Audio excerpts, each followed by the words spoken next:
Alright everybody, welcome back to the next video in the pilot training series for the flight simulator Flysimware MU-2B-60 marquee. Now we're going to do a takeoff, so we're sitting here at the hold short line for runway 23 at Spruce Creek. And we're just about ready to take the runway. So we'll go ahead, first thing we're going to do is make sure we get our transponder to mode C, that's ALT, or altitude reporting mode, for those of you that don't know what mode C means. So we're going to make sure we're in mode Charlie, make sure the annunciator panel is clear. Normally you do this on the taxi, but I'll show you now. We want to test our lights real quick, make sure that we're not missing a light that may be on, bulbs burned out. There's any number of different test switches, so we'll go ahead and we'll first hit this button that tests our fire pull handles. So there, those bulbs are good. We'll hit this button, that's going to test our main annunciator panel. All the light bulbs are good down there. We're going to use this little switch here to test the 6 lights down here. Those lights are all good. And we'll come up to the overhead, and we'll go ahead and we'll test all of our lights up here. They're good as well. And we'll test the lights on the SPZ 500 mode selector by holding down the standby button. Those lights are good as well. Ready to take the runway now. We'll move our ignitions to the auto position. Ignitions are at auto. Verify flaps set 20 degrees.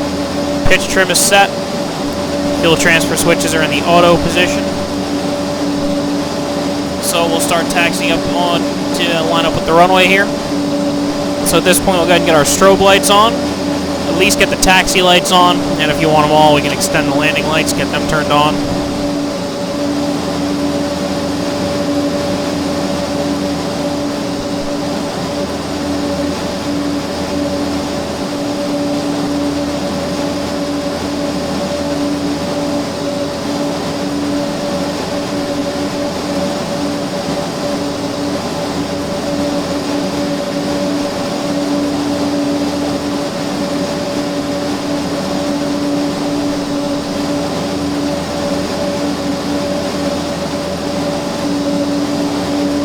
Lining up with the center line now. We'll move our condition levers up to the takeoff and landing position.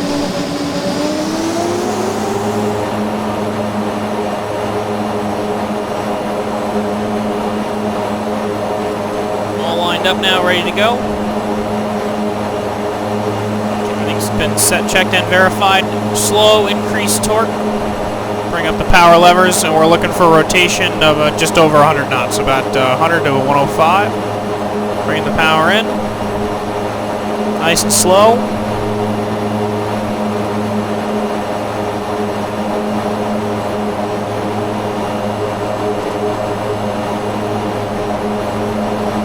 There's 105. Rotate. Pause the brake. Gears coming up.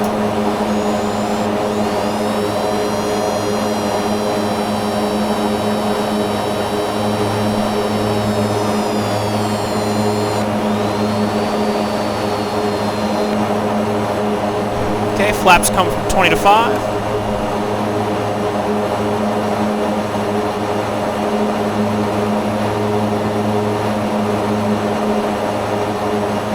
Flaps from 5 to up.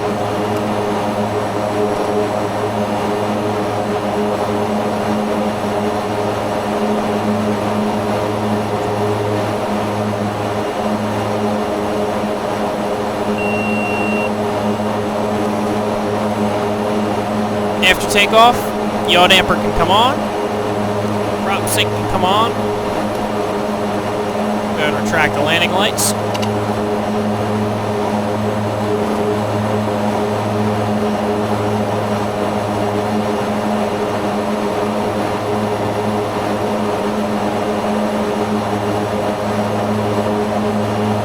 And now at this point you can go ahead and configure the autopilot for your route of flight, whether you're going to be heading all nav mode, whatever you're going to be doing. Now the radar can go from standby mode, run it through test real quick, make sure we get a good test pattern. And if you're going to be using the radar on the flight, now the radar can go on.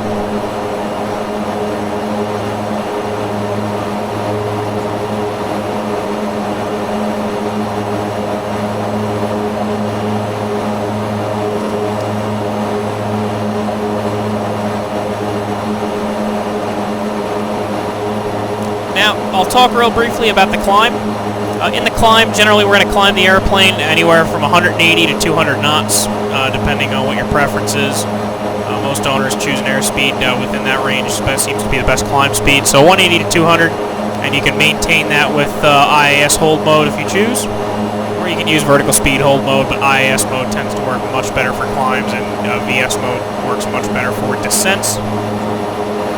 And maintaining about 90 to 95% torque in the climb, just so we have a little buffer between our red line torque, and we're watching as we climb to make sure that we're not going to overtemp. And from there, it's pretty much a standard climb out as it would have been in the 441 for those of you who are familiar with that airplane.